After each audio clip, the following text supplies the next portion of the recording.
नमस्कार, आदाब। मैं अनूप सोनी बुलंदशहर उत्तर प्रदेश से क्राइम पेट्रोल दस्तक में आप सबका स्वागत करता हूँ। तुम भी ना पागल। अच्छा चलो मैं रखती हूँ, ये आने वाले हैं। चलो बाय।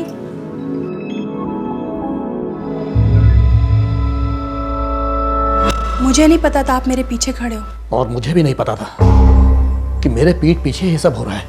फिर से शुरू हो गया? तुम रुकने का नाम नहीं लेती। सहेली थी मेरी बचपन की। कोई यार भी हो सकता है, जवानी का। छी, हमारी शादी को 18 साल हो चुके हैं। बच्चों की माँ हूँ, आपकी पत्नी हूँ आपकी। लेकिन खुश नहीं हो मुझसे। गैर मर्दों के साथ हंस हंस कर बातें करती हो, न जाने क्या क्या करती हो, और मुझसे झूठ बोलती हो। क्या कमी है मुझमें? क्या कमी है? बोलो मुझे, बोलो क्या कमी है मुझमें? शक की बीमारी का कोई इलाज नहीं है। शक रिश्तों का कातिल है, ऐसा जहर जो एक शादी को धीरे धीरे कुरेद कुरेद कर जहन्नुम बना देता है। एक ऐसा कीटाणु जो एक बार पति या पत्नी के दिमाग में घुस जाए तो जीवन साथी की सारी आजादी छिन जाती है। किसी से महज मुस्कुराकर बात करना तक दुश्वार हो जाता है। और फिर अक्सर ऐसे जोड़े में से कोई एक हताश होकर जुर्म के दरवाजे पर दस्तक देता है। 31 जुलाई 2005 बुलंदशहर उत्तर प्रदेश, आज से 6 साल पहले।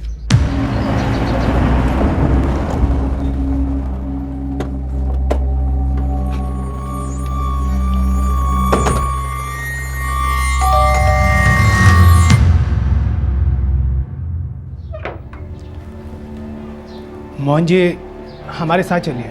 क्यों? कोई खबर मिली है? एक लाश मिली है। लाश? सुरजीत, बेटा सुरजीत, तेरी माँ मिल गई बेटा, तेरी माँ मिल गई।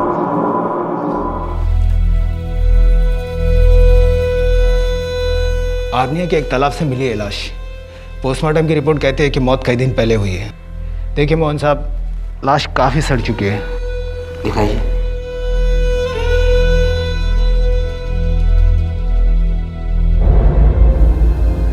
रज्जो, रज्जो, माँ उठो, पापा माँ। रज्जो को क्या हो गया बेटा? क्या कर दिया रे तेरे साथ उन लोगों ने? पापा माँ को क्या हो गया? माँ उठो, माँ।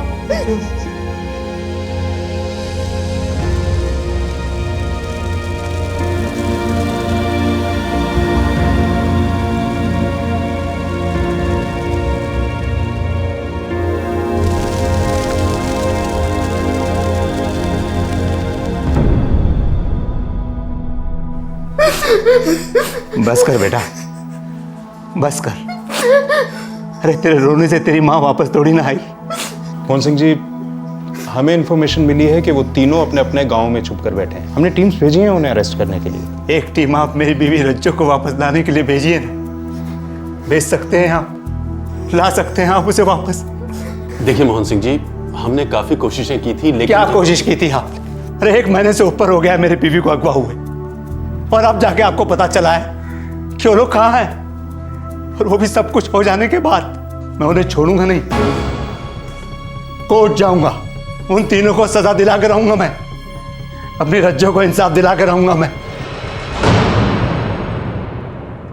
2005 की इस घटना के ठीक 1 महीना पहले पीडब्ल्यूडी इंजीनियर मोहन सिंह और उनका बेटा सुरजीत बुलंदशहर पुलिस स्टेशन आए थे दौड़े दौड़े एक कंप्लेंट दर्ज करवाने। उन्होंने पुलिस को बताया कि मोहन की पत्नी और सुरजीत की मां राजेंद्र उर्फ रज्जो किडनैप हुई है। इस किडनैपिंग के 2 चश्मदीद गवाह थे, खुद मोहन और सुरजीत। सर जल्दी चलिए सर। सर लोग मेरी बीवी रज्जो को उठा के ले गए सर। प्लीज जल्दी चलिए, कुछ कीजिए सर। कौन लोग उठा के ले गए? आप जानते हैं उन लोगों को? बहुत अच्छी तरीके से सर। सर वो तीनों कमीने मेरे पड़ोसी हैं सर। सर एक वो दुकानदार ओम प्रकाश, दूसरा सर वो किराएदार सर मास्टर है सर रविचंद्र, तीसरा सर हवलदार राजीव शुक्ला सर। हमारे डिपार्टमेंट का राजीव शुक्ला? हाँ सर, वही कमीना राजीव शुक्ला सर। सर उन लोगों को उठा लीजिए सर। सर मेरी बीवी को बचा लीजिए, मैं आपके आगे हाथ जोड़ता हूँ सर। कीजिए प्लीज सर, कुछ कीजिए ना प्लीज। लेकिन कहाँ से ले गए, कैसे ले गए? सर वो मैं आपको बताता हूँ। माँ रोज की तरह मंदिर गई थी सर, और मैं भी उनके साथ गया था।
अच्छा, तो आप लोगों ने उस मारुति वैन का नंबर नोट किया? नहीं सर, सब कुछ बहुत जल्दी हो गया था सर। और सर मैं इतना घबरा गया था कि मेरे तो कुछ समझ में नहीं आया। लेकिन हाँ सर, वो गाड़ी सफेद मारुति वैन ही थी, पक्का सफेद मारुति वैन थी। मैंने पीछा किया है सर उस गाड़ी का। आप बता रहे थे कि तीनों किडनैपर्स ने अपने मुंह गमछों से ढके थे। हाँ जी। फिर आप कैसे कह सकते हैं कि वो तीनों किडनैपर्स रविचंद्र, ओम प्रकाश और राजीव शुक्ला ही थे? सर ये तीनों के तीनों बहुत बुरे लोग हैं सर। सर वो लोग तो सिर्फ नाम के मेरे पड़ोसी हैं सर। असल में लोग गीदड़ के खाल में छिपे हुए भेड़िए हैं। एक अरसे से सर मेरी बीवी रज्जो पर इनकी गंदी नजर थी सर। और सर वो मास्टर रविचंद्र एक नंबर का कमीना आदमी है सर वो तो। थैंक यू रज्जो जी, आप बहुत अंडरस्टैंडिंग है। कोई बात नहीं मास्टर जी, अगर किसी चीज़ की ज़रूरत पड़े तो कहने में शर्माइएगा मत। जी जरूर।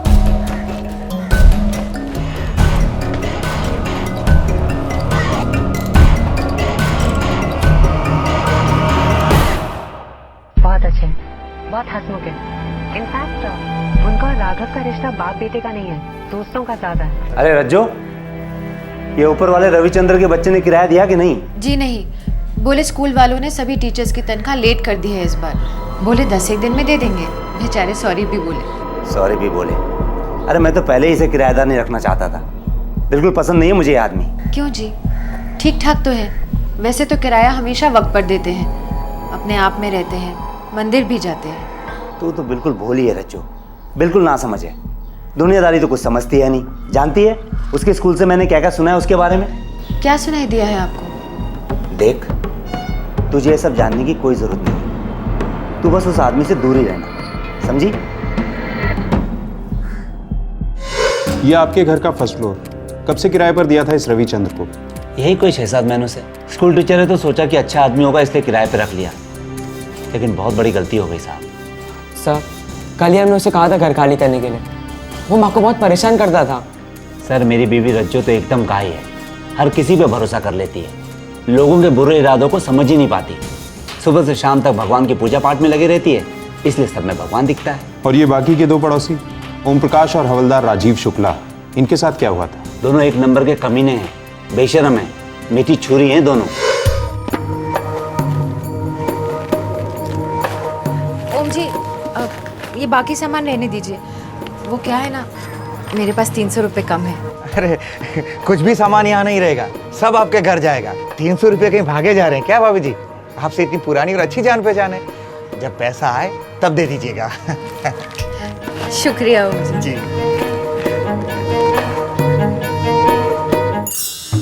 हो जाएगा तो बहुत मेहरबानी होगी राजीव जी। भाभी जी आप भी शर्मिंदा कर रहे हैं। अरे आपके लिए रेल के टिकट तो क्या, कुछ भी करेंगे। कितनी भली हैं आप, बहुत अच्छी भाभी। लाइए प्रसाद खिलाइए। शुक्रिया।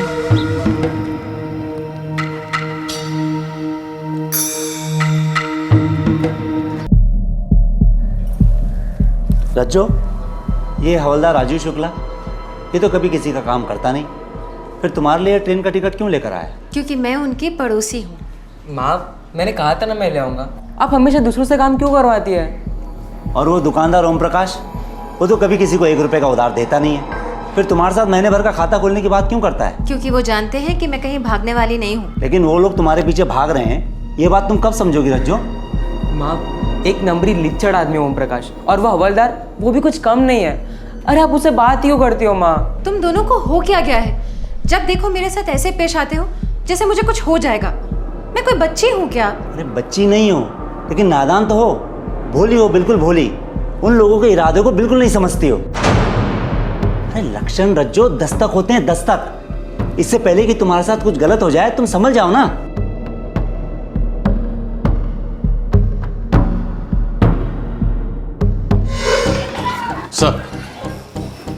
सर हवलदार राजीव शुक्ला अरनिया पुलिस स्टेशन में पोस्टेड है। फोन लगाओ रनिया थाने, बात करनी है हवलदार से।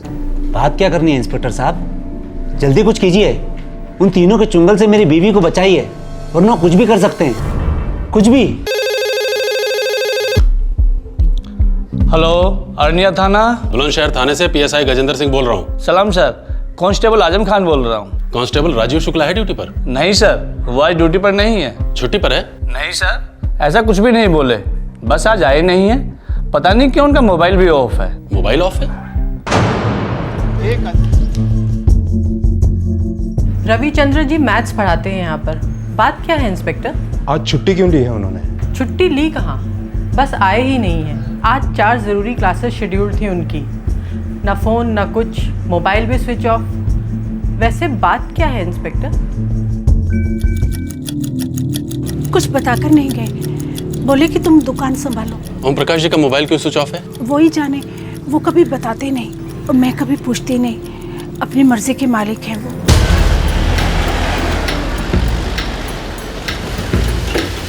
कुछ बात हुई है क्या सर जी? अभी कुछ पता नहीं है। हवलदार शुक्ला जब आ जाए मुझसे कांटेक्ट करने के लिए बोल देना। कुछ तो बात है ना सर जी।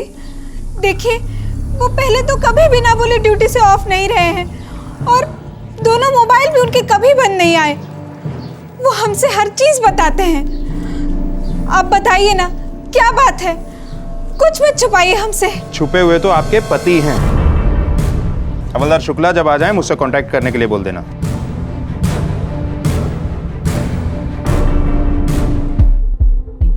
सर वो तीनों काम पर नहीं आए हैं और उनके मोबाइल भी स्विच ऑफ हैं। गजेंद्र, तीनों गायब हैं। सर मुझे लगता है मोहन सिंह का शक सच हो सकता है। पता लगाओ तीनों के और कोई घर वर तो नहीं है।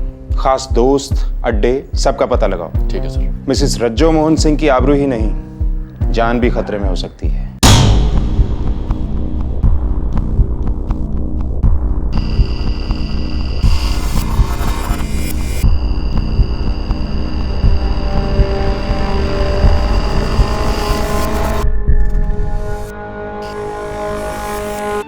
चौबीस घंटे बीत चुके हैं और आप ये बताने आए हैं कि आपके पास मेरी बीवी रज्जो की कोई खबर नहीं है। देखिए, हमने आसपास के पुलिस थानों को भी शामिल किया है। रज्जो जी की फोटोग्राफ्स भी सर्कुलेट हुई और सारे चेक नाके सफेद मारुति वैन पे नजर रखे हुए हैं। लेकिन कोई तो खबर होगी मेरी बीवी रज्जो की। एक खबर है। क्या? जिन 3 पड़ोसियों के नाम आपने लिए थे, स्कूल टीचर रविचंद्र, किराने वाला ओम प्रकाश और हवलदार राजीव शुक्ला, ये तीनों के तीनों गायब हैं। ये खबर है? अरे ये वो हकीकत है जो मैं पहले ही आपको बता चुका हूं। अरे उन तीनों ने ही मेरी बीवी का अपहरण किया है और 24 घंटे बीत चुके हैं। इंस्पेक्टर साहब, 24 घंटे! अरे इतने समय में तो किसी भी औरत के साथ कुछ भी हो सकता है। मेरे बारे में तो सोचिए, मेरे लड़के पे क्या बीत रही होगी। आपके घर में भी तो औरतें होंगी ना इंस्पेक्टर साहब। गजेंद्र, उन तीनों के गांव में टीम्स भेजी थी, कोई खबर? उन्नाव, रहीमपुर, सोना गांव, तीनों जगह से हमारी टीम खाली हाथ वापस आई है। वो तीनों अपने गांव में तो पक्का नहीं है सर। कहीं ना कहीं तो जरूर होंगे गजेंद्र। हमारे खबरियों को एक्टिवेट करो, हवलदार राजीव शुक्ला के खबरियों को भी इकट्ठा करो। लानत है कि हमारे डिपार्टमेंट का कोई शामिल है इस घिनौनी हरकत में। यार, जब पुलिस वाला शामिल है तो दूसरे पुलिस वाले काहे पंगा लेंगे? सब अपनी अपनी बिरादरी को बचाने में लगे हुए हैं। अरे तो हमारी पीडब्ल्यूडी की बिरादरी भी कोई छोटी मोटी नहीं है। मोहन सर, आप सीधे बड़े साहब को एक नोट भेजिए तुरंत।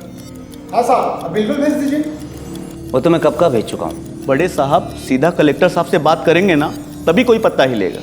मैं तो अभी कहता हूँ पुलिस वालों भरोसा मत करो। यार भरोसा तो मेरी पत्नी रज्जो ने किया था उन तीनों कुत्तों पर। देखा कैसे काट खाए। मैंने उसे कितनी बार कहा था, उन लोगों से मिलना जुलना खतरे से खाली नहीं। मैंने उसे समझाया था, उनसे बात मत करना, उनकी तरफ देखना भी नहीं, लेकिन वो मानी नहीं। सारा बुलंदशहर हिल गया था। एक सरकारी अफसर की पत्नी किडनैप हुई थी और 1 महीने से उसकी कोई खबर नहीं थी। तीनों नामजद स्कूल टीचर रविचंद्र, दुकानदार ओम प्रकाश और हवलदार राजीव शुक्ला भी 1 महीने से गायब थे। उनका कोई नामो निशान नहीं मिल रहा था। 4 परिवार निराशा की गिरफ्त में थे और पुलिस फोर्स बिल्कुल बौखलाई हुई। बुलंदशहर पुलिस पर सरकारी डिपार्टमेंट का प्रेशर था। 24 घंटे निगरानी रखी जा रही थी, लेकिन तीनों नामजदों की कोई खबर नहीं थी, मानो वो हवा हो चुके थे। ये तो लेने के देने पड़ गए। मैंने तो पहले ही कहा था, हमें भागना नहीं चाहिए था, यहीं रुक जाना चाहिए था। अरे नाना, और मुश्किल होती, डिपार्टमेंट वाले चमड़ी उधेड़ लेते हमारी। तो अब क्या करें? मास्टर जी तुम ही कुछ करो भाई, पानी सर के ऊपर चढ़ता जा रहा है यार। मुझसे मत पूछो हवलदार साहब, तुम ही कुछ सोचो। इस चीज़ के बारे में तुमसे अच्छा कौन जान सकता है। मुझे तो लगता है कि 2-4 दिन हमें ऐसे तैसे और काट लेने चाहिए, उसके बाद अपने अपने घर को चुपचाप चले जाते। अपने अपने घर को? तो फिर हम आखिर भागे क्यों? और जवाब क्या देंगे रज्जो जी के बारे में? हाँ?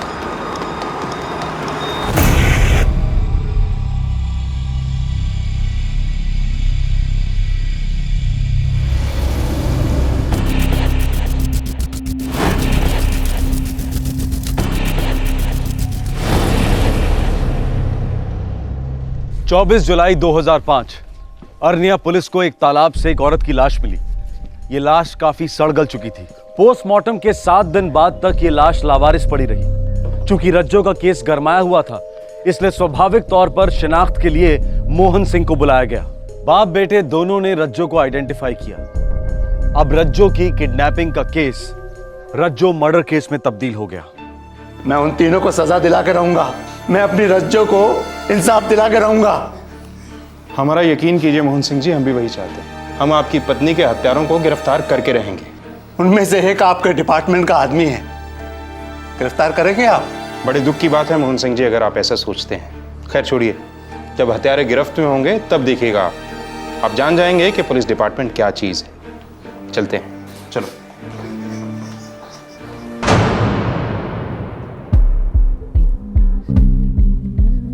Thank you sir. Thank you sir. Gajendra, 7 दिनों का नोटिस पीरियड दे दो। 8वें दिन तीनों को भगौड़े करार कर दो। 7 दिनों के अंदर अंदर सरेंडर नहीं करें तो तीनों की प्रॉपर्टीज जब्त कर लो। जी सर।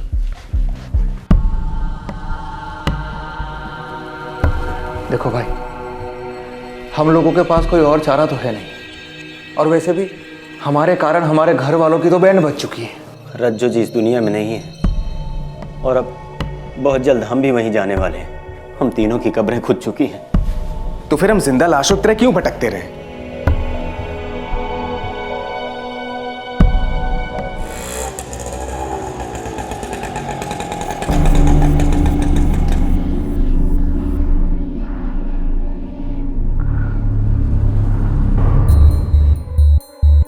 सर, हम कई दिनों से सरेंडर करने की सोच रहे थे, बस बहुत डरे हुए थे। सर जी, मास्टर जी बिल्कुल ठीक कह रहे हैं। हमको बहुत डर था कि मोहन सिंह इसमें जरूर हमको फंसाएगा।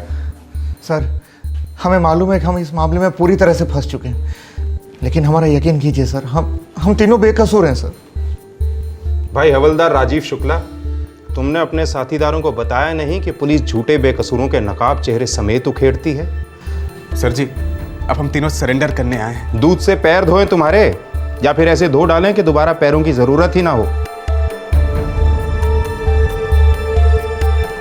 सालो, तुम लोग यहाँ इसलिए आए हो क्योंकि तुम लोग कंगाल हो चुके हो, पूरी तरह थक चुके हो तुम लोग। सर, बहुत ज्यादा थक चुके हैं। सही कह रहे हैं आप। गजेंद्र जी सर। इन थके हुए यात्रियों के लिए जलपान और आराम की सुविधा करो। बहुत लंबी तीर्थ यात्रा से आए हैं ये लोग। 2-4 घंटों में अगर ये सच ना बोलें तो हम इन्हें चारों धाम के दर्शन करवाएंगे। उसके बाद या तो ये सच बोलेंगे या फिर बोलेंगे ही नहीं।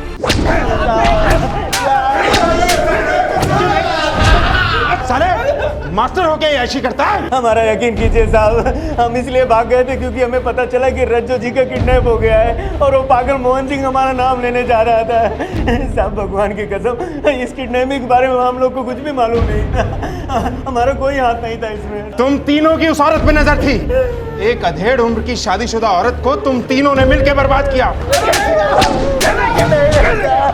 पुलिस की पूछताछ पूरे 4 दिन तक चली।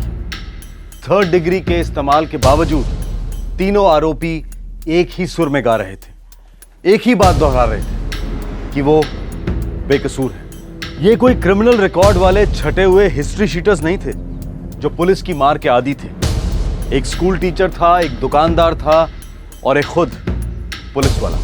अब सवाल यह था कि अगर ये तीनों झूठ नहीं बोल रहे थे तो फिर सच क्या था? सर, कोर्ट ने उन तीनों की कस्टडी बढ़ा दी है 1 हफ्ते के लिए।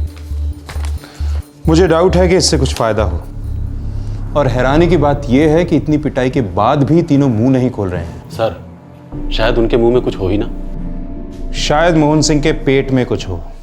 मेरी पत्नी रज्जो मर चुकी है इंस्पेक्टर साहब। अब और क्या जानकारी चाहिए आपको? 4 दिनों तक उन तीनों को लगातार पिटाया हमने। बड़े बड़े क्रिमिनल्स भी 2 दिन तक नहीं टिक पाते। अब आप उन तीनों के साथ क्या कर रहे हैं ये तो मैं देखने आया नहीं। अरे इसकी मां मरी है, मेरी पत्नी मरी है, 18 साल की शादी थी हमारी, इस घर की इज्जत थी वो, लक्ष्मी सरस्वती सब कुछ। और सबसे बड़ी बात, अभी तक ये पता नहीं चल पाया है कि उन तीनों ने उसे मारने से पहले उसके साथ क्या क्या किया था। फिर भी अगर आपसे नहीं होता है ना तो आप उन तीनों को मेरे और मेरे बेटे के हवाले कर दीजिए। हम सच उगलवाएंगे उनसे, चाहे जितना भी वक्त लग जाए। मिस्टर रविचंद्र और हवलदार राजीव शुक्ला के बेल के कागजात। और ओम प्रकाश? उनकी जमानत नहीं। क्यों? ये तो आप कोर्ट से जाके पूछिए। फिलहाल मेरे ये 2 क्लाइंट्स और 1 दिन भी जेल में नहीं होने चाहिए। वैसे भी काफी टॉर्चर किया आपने उनका। वकील साहब, साइकिल चोरी के केस में अंदर नहीं हुए हैं ये तीनों। केस क्या है, किसने क्या किया है, ये तो वक्त आने पर कोर्ट में डिसाइड होगा। इंस्पेक्टर, मेरे क्लाइंट्स प्लीज। गजेंद्र। जी सर। रविचंद्र और राजीव शुक्ला के ऑर्डर्स तैयार करो। Yes sir. तीनों आरोपी पूरे 2 महीने पुलिस कस्टडी में रहे, जहां उनसे हर तरीके से पूछताछ की गई, पर केस रत्ती भर भी आगे नहीं बढ़ा। अरे रविचंद्र, राजीव शुक्ला, चलिए आप लोगों की जमानत हो गई है। हाँ? अरे हवलदार साहब, मैं ओम प्रकाश, मेरी जमानत? अरे नहीं नहीं, इन दोनों की हुई है सिर्फ। रविचंद्र और राजीव शुक्ला की बेल मंजूर हो गई क्योंकि उनके वकील एडवोकेट मसीह ये साबित कर पाए थे कि किडनैपिंग के दौरान वो किसी और ही जगह मौजूद थे। दुकानदार ओम प्रकाश के लिए की गई आर्ग्यूमेंट से कोर्ट संतुष्ट नहीं था और उसकी बेल रिजेक्ट हो गई। सर, मेरी बीवी के 2 हत्यारों को बेल हो गई है। वो खुलेआम घूम रहे हैं, मजे ले रहे हैं, जबकि उन्हें उम्र कैद की सजा होनी चाहिए। मोहन सिंह, केस कोर्ट में है और कानून को अपना काम करने दो। फिर तो गई भैंस पानी में सर, फिर तो कुछ भी नहीं होगा। सर, आपसे रिक्वेस्ट है, होम मिनिस्टर को कम से कम एक ऑफिशियल लेटर भेजिए ना प्लीज। होम मिनिस्ट्री को लेटर लिखना बचकानी हरकत होगी, और अब वो जमाना नहीं रहा जब केस सॉल्व होने में बहुत ज्यादा समय लगता था। देखना, बहुत जल्द केस की सुनवाई होगी, केस फास्ट ट्रैक चलेगा। फिर भी सर, अगर ऊपर से थोड़ा दबाव रहेगा तो केस और भी फास्ट ट्रैक हो जाएगा। सर मेरे बारे में सोचिए, मेरे बेटे के बारे में सोचिए। सर, वो तो जवान है, उसका तो खून खोलेगा ही खोलेगा, खास तौर से तब जब वो दोनों आंखों के सामने होंगे। मोहन सिंह, मुझसे जो भी बन पड़ेगा मैं करूंगा, तुम कानून पे भरोसा रखो। देखो, तुम लोगों का केस मैंने लिया है, इसलिए तुम लोगों को इंसाफ दिलाना मेरा काम है, और अगर तुमने जुर्म किया भी है तो तुम्हें कम से कम सजा दिलाना मेरा फर्ज। इसलिए मुझसे कुछ मत छुपाना, क्योंकि अपने वकील से झूठ बोलना सुसाइड करने के बराबर होता है। हमारी फैमिलीज, हमारी इज्जत तो वैसे ही खत्म हो चुकी है मसीह साहब। फिर हमने कभी झूठ नहीं बोला, न ही पुलिस से और न ही आपसे। औरत तुम तीनों को अच्छी तरह पहचानती, तुम लोगों की पड़ोसी थी, उसका किडनैप होता है, फिर उसका मर्डर होता है, और तुम तीनों को कुछ नहीं पता। हमारे अलावा और 56 पड़ोसी वकील साहब। लेकिन मोहन ने सिर्फ तुम तीनों का नाम लिया है। वकील साहब, ना तो हमने किडनैपिंग की है और ना ही हमने कत्ल किया है। हम लोगों ने कुछ भी नहीं किया। तो फिर किसने और क्यों? वो तो पुलिस और अदालत का काम है। आप सिर्फ हम तीनों के बारे में सोचिए वकील साहब, और ओम भाई को भी जल्दी वहां से निकलवाइए। पता नहीं ये पागलपन कब तक चलेगा। 6 साल, पूरे 6 साल तक कोर्ट में आर्ग्यूमेंट्स चलते रहे। रविचंद्र, राजीव शुक्ला और ओम प्रकाश का वकील बार बार एक ही बात कहता रहा कि उसके क्लाइंट्स को बलि का बकरा बनाया जा रहा है। मोहन अपने आरोपों से टस से मस नहीं हो रहा था। वो सिर्फ यही कहता रहा कि तीनों मर्दों की उसकी पत्नी पर बुरी नजर थी। ओम प्रकाश 6 साल जेल में कैद रहा, जबकि उसके साथी आरोपी रविचंद्र और राजीव शुक्ला को बराबर बेल मिलती रही। आखिरकार 2011 में यह केस अपने सर के बल उलट गया। पुलिस को एक खबर मिली थी। ये एक ऐसी खबर थी जिसने पहले पुलिस के, फिर सारे बुलंदशहर के छक्के छुड़ा दिए।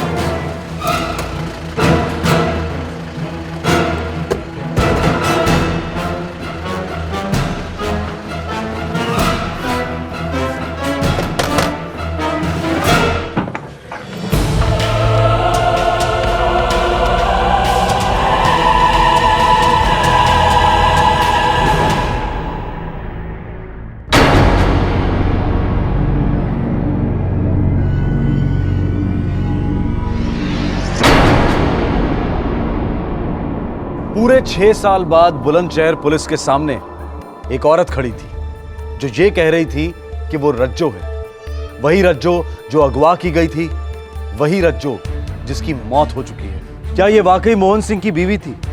और अगर थी तो फिर अपहरण किसका हुआ था और लाश किसकी मिली थी? 2005 के पेचीदा केस की गांठें अब जाकर 2011 में खुलने लगी। मोहन सिंह जी, हम कर करा के और कर क्या सकते हैं?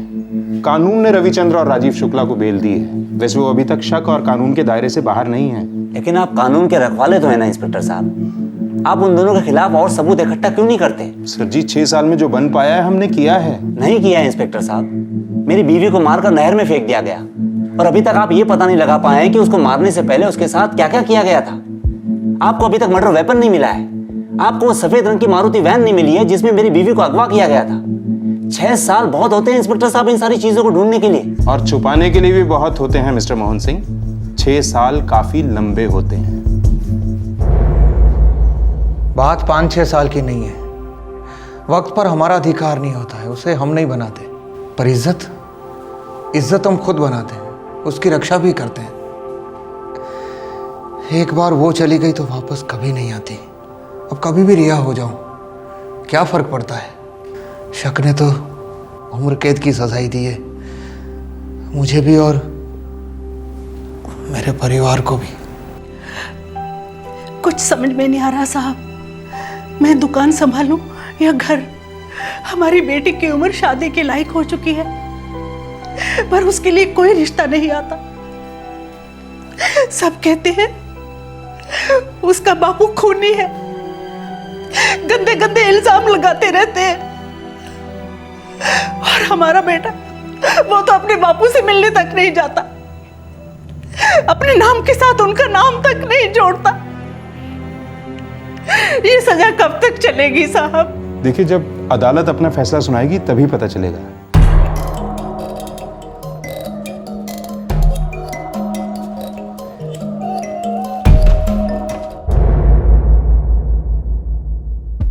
एडवोकेट मसीह, रविचंद्र, आप लोग जो कह रहे हैं वो नामुमकिन है। मुझे भी ऐसे ही लगा था सर, लेकिन ये सच है। 1 साल पहले ही मुझे शक हो गया था कि इस केस की सच्चाइयां कुछ और हैं, इसलिए हमने अपनी खुद की तहकीकात शुरू कर दी।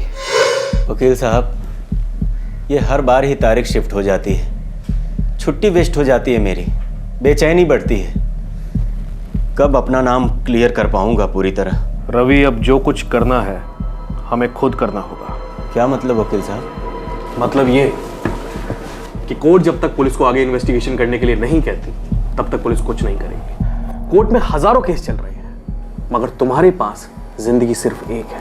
तो हम क्या कर सकते हैं वकील साहब? खुद पुलिस बन के इन्वेस्टिगेशन कर सकते हैं। रवि, ये जो औरत रज्जो है, उसके अतीत के बारे में तुम मुझे कुछ बता सकते हो? उसका कोई पुराना दुख, कोई दर्द, कोई गुजरा हुआ हादसा? वकील साहब, वो तो हमेशा मुस्कुराती रहती थी, मदद करने में हमेशा आगे। बस एक बार आंखों में आंसू देखे थे उसके। हाँ भैया, सुनाइए। अच्छा, अरे ये तो बहुत अच्छी खबर है। लड़की कहाँ की है? लड़की बिहाना गांव की है। नहीं नहीं भैया, मैं नहीं जानता हूँ बिहाना गांव के बारे में। अच्छा भैया, रखता हूँ, पाए लागू। मास्टर जी। जी रज्जू जी। वो आप अभी बिहाना गांव के बारे में बात कर रहे थे ना? अरे हाँ, मेरे भतीजे की शादी तय हुई है, लड़की बिहाना की है। आप जानती है बिहाना गांव को? मेरा मायका है बिहाना। अरे वाह, कैसा है ये गांव? बड़ा है क्या? अभी कैसा है पता नहीं। क्या हुआ रज्जू जी? कुछ नहीं, कुछ नहीं। मतलब रज्जो एक अरसे से अपने मायके नहीं गई थी? हाँ, हो सकता है। चलो हम चलते हैं। फिर आप दोनों बिहाना गए, क्या पता चला वहां से? एक दूसरे ही गांव का पता मिला। क्या मतलब? बिहाना गांव के लिए रज्जो जी मर चुकी थी। अगर कोई 7 साल तक गायब रहे तो आपका कानून भी उसे मरा हुआ घोषित कर देता है। मेरी बहन 23 साल पहले इस घर से ब्याह कर गई थी, तब से दोबारा उसने इस घर में एक बार भी कदम नहीं रखा। न उसने खबर दी और न ली। आपने कोशिश भी नहीं की? ताली एक हाथ से नहीं बजती वकील साहब। रज्जो के लिए हम मर चुके हैं, तो हमें भी जिंदा होने का कोई शौक नहीं है। नमस्कार।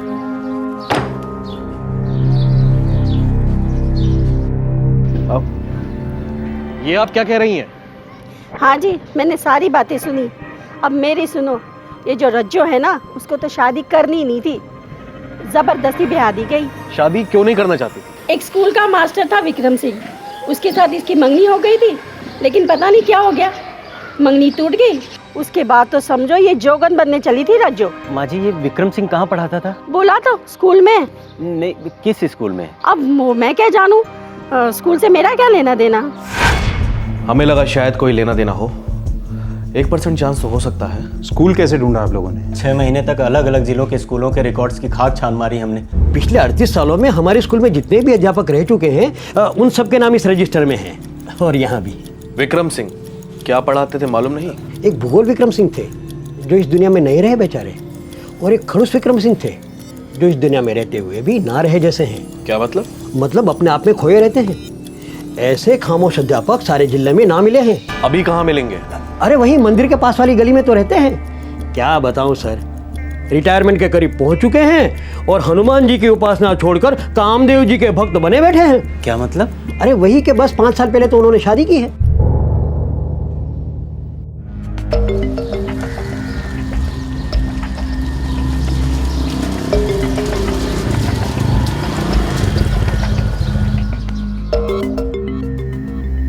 वकील साहब, हाँ, शायद यही विक्रम है।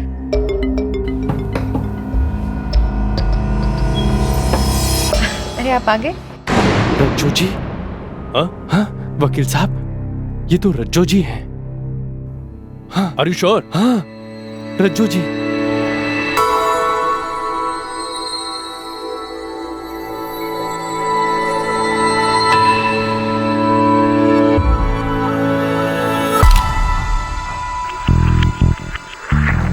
शक्ल तो मिलती है सर, दोनों एक ही शक्लें हैं और रज्जू जी ही हैं। भारत नगर है गांव का नाम। मैंने आसपास वालों से पूछा था, सबने यही कहा कि 6 साल पहले शादी करके लाया था उसे, एग्जैक्टली उसी टाइम जिस वक्त रज्जो यहाँ बुलंदशहर से गायब हुई थी, और बाद में पता नहीं किसी की लाश मिलती है। इंस्पेक्टर, ये बहुत बड़ी साजिश है। और कुछ एडवोकेट मसीह? इंस्पेक्टर साहब, ये बहुत कुछ है, और मैं किसी अच्छी खबर की उम्मीद करता हूँ। ये खबर जब तक हम लोग चेक नहीं कर लेते, आप दोनों अपने पास ही रखेंगे। खबर तो पक्की है इंस्पेक्टर साहब, और अगर आप एक्शन ले रहे हैं तो हमें किसी को बताने की क्या जरूरत है। इजाजत दीजिए। जी नमस्कार।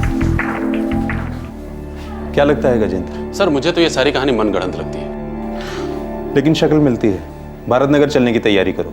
रज्जो की किडनैपिंग और उसकी हत्या के पूरे 6 साल बाद खबर आई कि रज्जो जिंदा है। वो अपने 18 साल पहले के मंगेतर विक्रम के साथ नया घर बसाकर रह रही थी। एक आरोपी और उसके वकील ने ये चौंकाने वाली खबर लाकर दी थी, और बतौर सबूत उन्होंने एक फोटोग्राफ पेश की। लेकिन पुलिस के लिए ये फोटोग्राफ फिलहाल महज एक सुराग था, सबूत नहीं। सबूत उन्हें पुलिस प्रोसीजर्स के तहत इकट्ठा करके अदालत के सामने पेश करने थे। ये केस बहुत ज्यादा सेंसिटिव था, क्योंकि पिछले 6 सालों में 4 परिवारों पर कहर टूट चुका था। 3 आरोपियों का परिवार और एक पीड़ित का परिवार। रज्जो की सच्चाई जानने के लिए पुलिस की टीम तुरंत बुलंदशहर से निकल पड़ी। इस केस का एक नया पहलू उनके लिए इंतजार कर रहा था।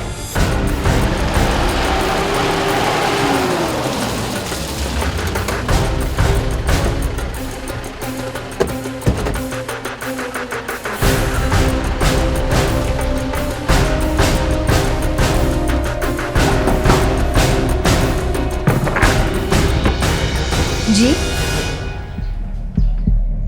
आपका नाम? जी, मैं रज्जू। आप शादीशुदा हैं? जी हाँ। पति का नाम? विक्रम सिंह। विक्रम। क्या बात है इंस्पेक्टर, क्या हुआ? जी जी, यही है मेरे पति विक्रम सिंह।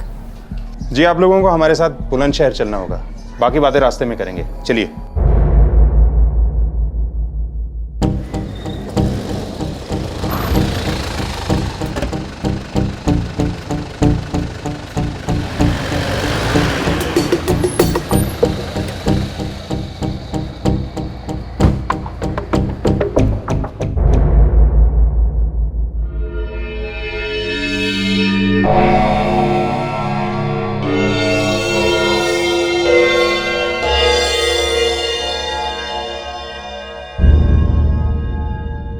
ओम प्रकाश, कौन है ये औरत? रज्जो जी।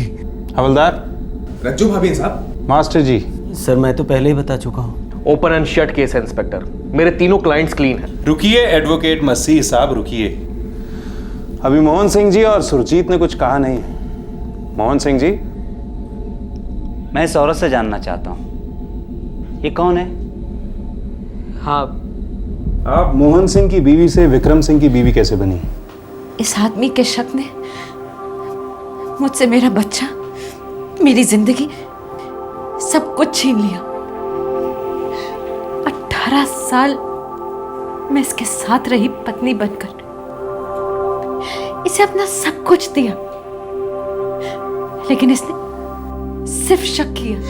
रज्जू जी, इस बार मेरी तनख्वाह थोड़ी लेट आएगी, किराया 1 हफ्ते बाद दूंगा। कोई बात नहीं मास्टर जी। कोई बात क्यों नहीं है? हाँ, कोई बात तो जरूर है। ये क्या गन चल रहा है तुम दोनों के बीच में? कैसी बातें कर रहे हैं आप? तू अंदर चल, चल अंदर। मोहन भाई साहब, ये ओए साले, भाई साहब भी बोलता है और मेरी बीवी रज्जो पे बुरी नजर भी रखता है। हाँ, चल घर से निकल, तू घर से निकल कुत्ते, वरना मैं पुलिस के पास जाऊंगा, समझे? देख रहे हो ना भाई साहब आप लोग? हाँ, अरे कमीनेपन की हद होती है। मेरी बीवी रज्जो पे नजर रखता है ये आदमी। शिक्षक कहता है अपने आप को, शिक्षक। थू।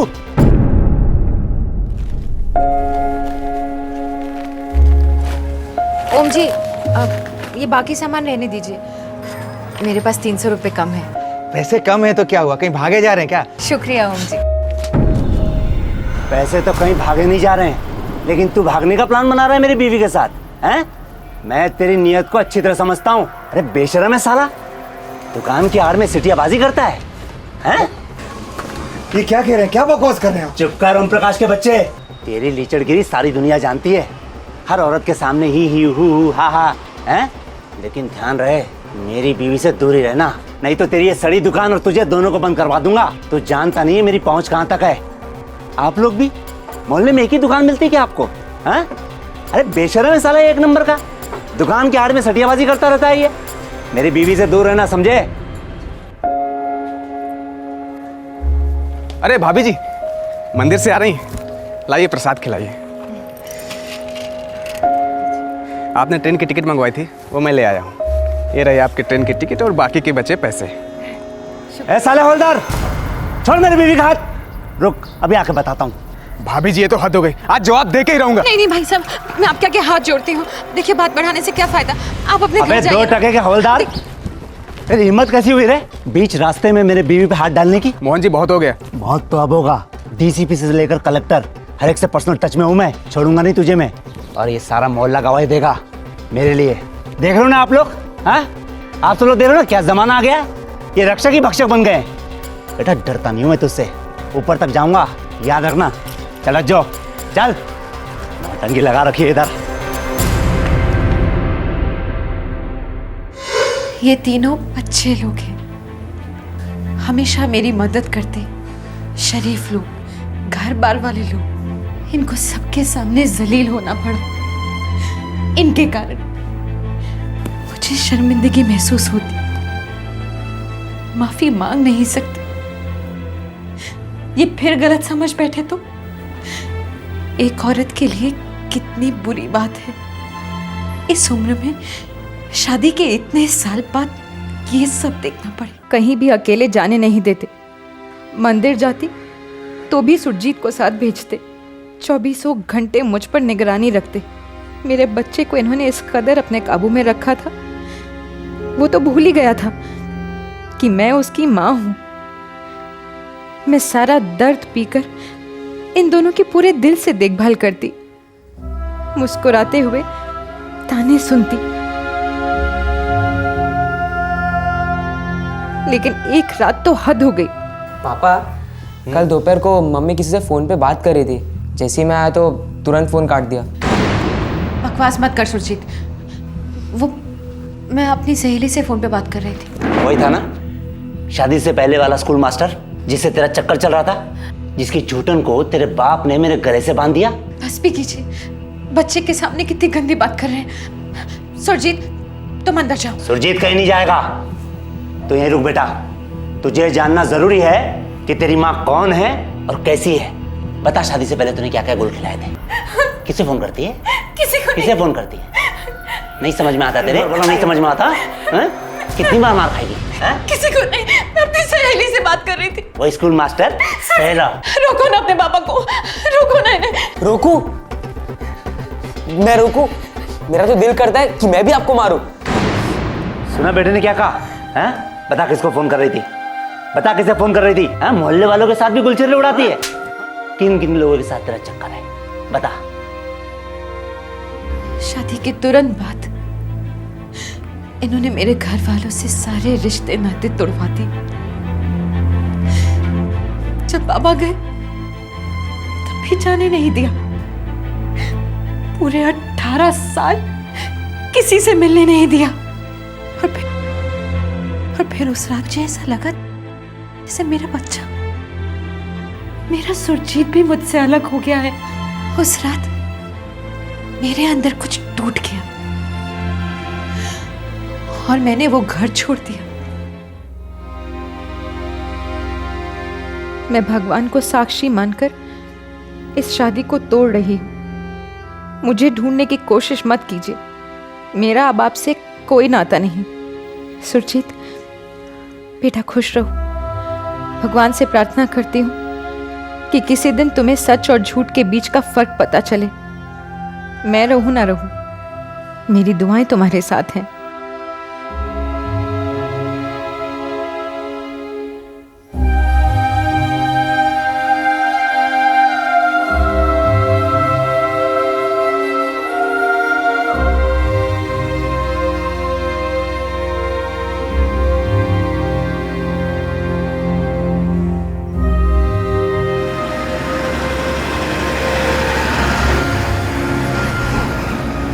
मेरे पास 2 रास्ते थे, या माँ बाप के यहाँ लौट जाऊं या फिर बनारस जाकर किसी आश्रम में भर्ती हो जाऊं।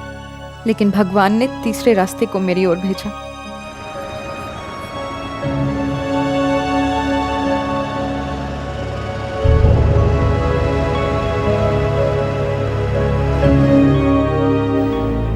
इनके सारे घिनौने इल्जामात झूठे हैं। शादी से पहले मेरी विक्रम जी से सगाई हुई थी। जी हाँ इंस्पेक्टर, दरअसल मेरे पिताजी की मृत्यु की वजह से ये शादी नहीं हो सकी। उसके बाद मैं शादी करना ही नहीं चाहती थी, लेकिन बाबा के कहने पर इनसे शादी की। लेकिन शादी के बाद इन्हें अपना सब कुछ माना, सिर्फ इन्हें। किसी दूसरे की तरफ देखा तक नहीं। पूरे 18 साल। बस मुझे और जिल्लत नहीं सहनी थी। और जब रज्जो ने मुझे अपनी सारी बात बताई तो मैंने इनके सामने शादी का प्रस्ताव रखा। और मेरी खुशकिस्मती है कि इन्होंने हाँ कर दी। अपनी सारी बुरी यादें भुला दो अब रज्जो, और आज से एक नई शुरुआत। आधी जिंदगी तो खत्म हो गई ना विक्रम जी। लेकिन अभी आधी जिंदगी तो बाकी है ना रज्जो, और नियति की जो मर्जी है उसे हमें स्वीकार तो करना पड़ेगा ना। अब मुस्कुरा दो।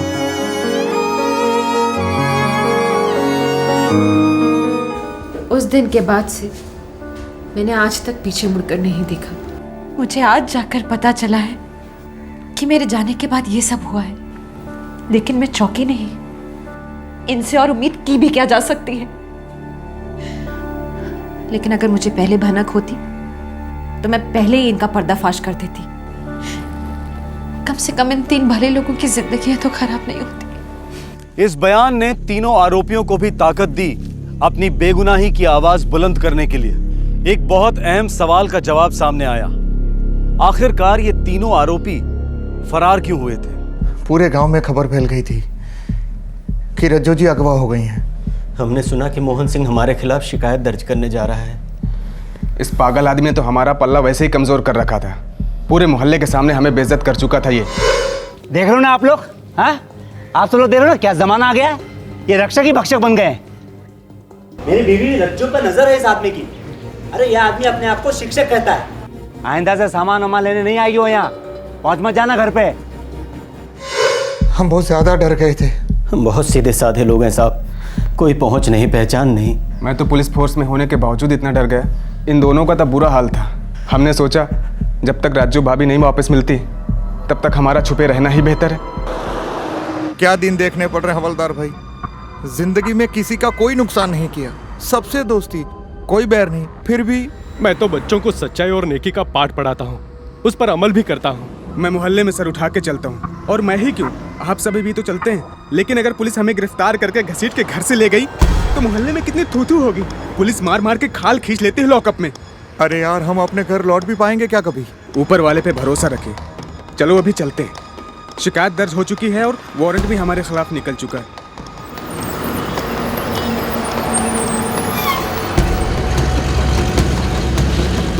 हम रोज भगवान से प्रार्थना करते थे कि रज्जो भाभी के अपहरणकर्ता उन्हें छोड़ दें, ताकि हम इज्जत के साथ अपने घर लौट सकें। बहुत बुरी हालत हो गई थी हमारी, घर वालों की याद, और ऊपर से पैसे भी सारे खत्म हो गए थे। लेकिन 1 महीने बाद जब लाश मिलने की खबर आई तो हमें लगा कि अब और भागने छुपने में कोई फायदा नहीं, कब्रें खुद गई हैं हमारी। हमारे पास सरेंडर के अलावा और कोई चारा नहीं था। रज्जो जी, आप ही अदालत को बताइए, एक आप ही हैं जो तीनों की खोई हुई इज्जत वापस दिला सकती हैं। बताऊंगी, सब कुछ बताऊंगी जी। तो अब आप बताइए मोहन सिंह साहब, ये औरत कौन है? मैं नहीं जानता। ये तुम्हारी पत्नी रज्जो नहीं, सुरजीत की माँ रज्जो नहीं? सुरजीत की माँ और मेरी पत्नी रज्जो को हमने अपने हाथों से आग दी, और मरने के बाद कोई इंसान वापस जिंदा नहीं होता। हो सकता है ये मेरी पत्नी रज्जो की हमशक्ल हो, प्लास्टिक सर्जरी का भी कमाल हो सकता है, बहुत कुछ हो सकता है, लेकिन मुझे पूरा यकीन है कि इस औरत को इस चालाक वकील ने खड़ा किया है ताकि मेरे पत्नी के ये तीनों कातिल आजाद हो सके। ये मेरी पत्नी रज्जो नहीं है, हो ही नहीं सकती। क्यों बेटा, ये तेरी माँ है? नहीं, मेरी माँ मर चुकी है। कहानी ने एक और जबरदस्त ट्विस्ट ले लिया था। मोहन सिंह और सुरजीत दोनों ही रज्जो को पहचानने से साफ इनकार कर रहे थे। फिर एक बार शक की सुई डगमगाई। क्या मोहन सिंह की बातों में जरा सी भी सच्चाई थी? क्या रज्जो के बयान में थोड़ी सी भी खोट थी? क्या यह वाकई कोई साजिश हो सकती थी? पुलिस ने दोनों पार्टियों पर नजर रखी और दोबारा से इस केस की छानबीन शुरू कर दी। सर, वो विक्रम स्कूल टीचर है और रविचंद्र भी स्कूल टीचर है। हो सकता है दोनों मिले हुए हों। होने को तो हो सकता है, लेकिन सबसे पहले रज्जो की असलियत क्लियर करनी है। जी। तुम सबसे पहले उसके भाई से कांटेक्ट करो, अगर है तो उसका रज्जो से खून का रिश्ता है। 25 साल से हमने उसे देखा तक नहीं है, हमारा उससे कोई लेना देना नहीं है। देखिए भाई साहब, अगर आप कोऑपरेट करेंगे तो अच्छा रहेगा। बहुत से लोगों की जिंदगियां दांव पर लगी हुई हैं, इसीलिए मैं कह रहा था। मुझे क्यों एतराज होने लगा इंस्पेक्टर साहब? अभी बुला देता हूँ। सुरजीत, सुरजीत बेटे। जी पापा। बेटा, ये इंस्पेक्टर साहब जो बोले वो करो, डरो नहीं।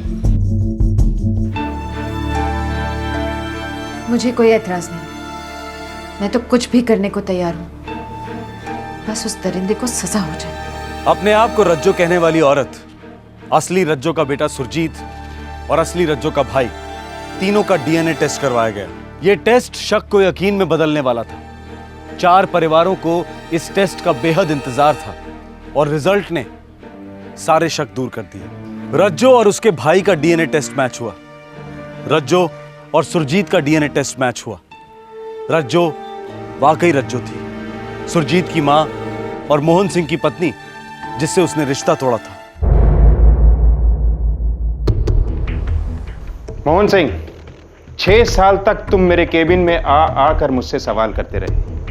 आज मैं तुम्हारे घर आया हूं, मुझे कुछ जवाब चाहिए। कैसा जवाब? रज्जो की किडनैपिंग और लाश की सच्चाई क्या है? वो तो 6 साल पहले ही मैं आपको बता चुका हूँ। 6 साल पहले मैंने और मेरी टीम ने 3 बेगुनाह लोगों को जानवरों की तरह पीटा, उन पर केस किए, उनकी जिंदगियां बर्बाद हुई। तुम्हारी जिंदगी मेरे लिए बहुत कम मायने रखती है, तो चुपचाप सच बोलोगे तो शायद जियोगे। अरे रज्जो, रज्जो,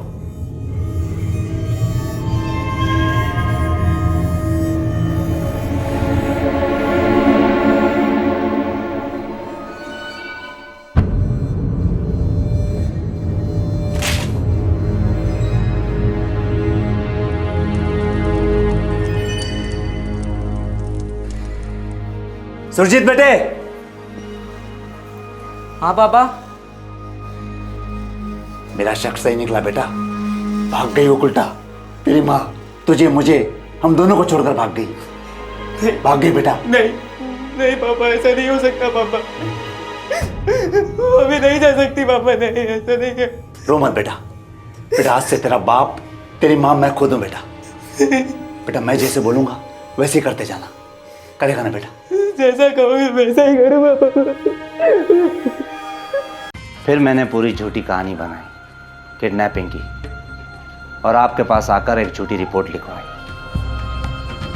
मैंने अपने बेटे सुरजीत को अपनी तरफ कर लिया था, और मुझे पूरा यकीन था कि वो हमेशा मेरा साथ देगा। उन तीनों के नाम ही क्यों लिए, किसी और के क्यों नहीं? क्योंकि वो तीनों मुझे सबसे ज्यादा खटकते थे। मेरी बीवी उनसे सबसे ज्यादा घुल मिलकर बातें किया करती थी। बातें किया करती थी, सिर्फ बातें, शराफत से। मानो या ना मानो, मेरी बीवी बेवफा थी। वो बेवफा नहीं थी, बल्कि तुम बीमार थे, अब भी हो। शक की बीमारी से ही मरोगे तुम। लावारिश लाश की शिनाख्त में तुमने उसे रज्जो कहकर क्यों पहचाना? क्योंकि मैं जानता था मेरी बीवी रज्जो कभी वापस नहीं आएगी। मोहन जी, एक लाश मिली है, आपको शिनाख्त के लिए बुलाया। हे भगवान। सर मैं आपको बता दूं, लाश बहुत बुरी हालत में है। लाश को पहचान पाना बहुत मुश्किल है। अपनों को तो किसी भी हालत में पहचाना जा सकता है। आप एक मिनट रुकिए, मैं अपने बेटे को साथ ले चलता हूँ। 2 जन रहेंगे तो हिम्मत बनेगी और पहचानने में चूक नहीं होगी। सुरजीत, बेटा सुरजीत। बेटा एक लाश को पहचानने जाना है, बस कहना मम्मी है, और ज्यादा जानने की जरूरत नहीं है। जी पापा, जैसा आप कहें। आग्नेय के एक तालाब से मिली है लाश। पोस्टमार्टम की रिपोर्ट कहती है कि मौत कई दिन पहले हुई है। देखिए मोहन साहब, लाश काफी सड़ चुकी है।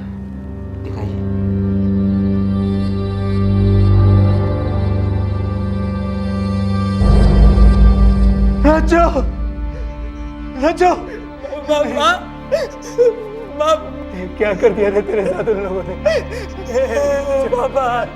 उन तीनों कमीनों पर मर्डर और किडनैपिंग का चार्ज लगाकर मैं आधी लड़ाई तो वैसे ही जीत चुका था।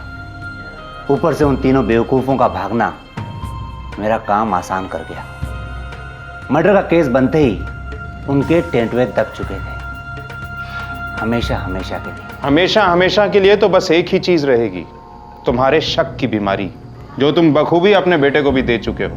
मुबारक हो, जश्न जेल में ही मनाना, पूरी उम्र पड़ी है।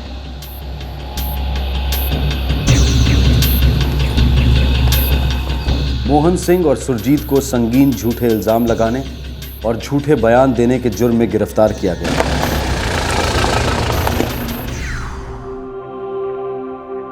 दोनों पर मुकदमे चलेंगे और 10 साल की सजा होने की संभावना है।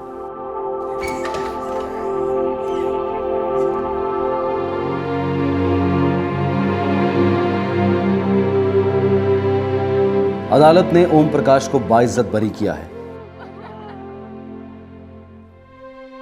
कांस्टेबल राजीव शुक्ला और स्कूल टीचर रविचंद्र के खिलाफ केसेस भी खारिज किए गए हैं।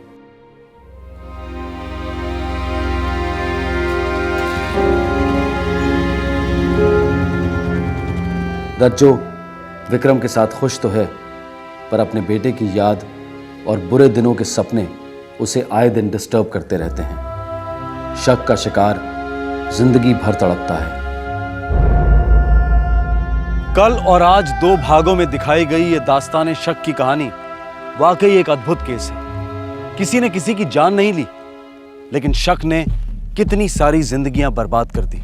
मर्द और औरत के रिश्ते के बीच में जब शक का वायरस दाखिल होता है तो वो एक दस्तक होती है कि सिर्फ रिश्ते ही नहीं बल्कि रिश्तेदार भी खतरे में हैं। क्राइम पेट्रोल दस्तक लगातार आपके लिए जुर्म की कहानियां लेकर आता रहेगा। हमारा मकसद है जुर्म से लड़ना, उसे कम करना, और उसके लिए सबसे ज्यादा जरूरी है उसे समझना। आपसे फिर होगी मुलाकात, तब तक अपना ख्याल रखें, सुरक्षित रहें। जय हिंद। इस तरह के और भी एपिसोड देखने के लिए हमारे चैनल को सब्सक्राइब करें और बेल आइकन दबाना ना भूलें।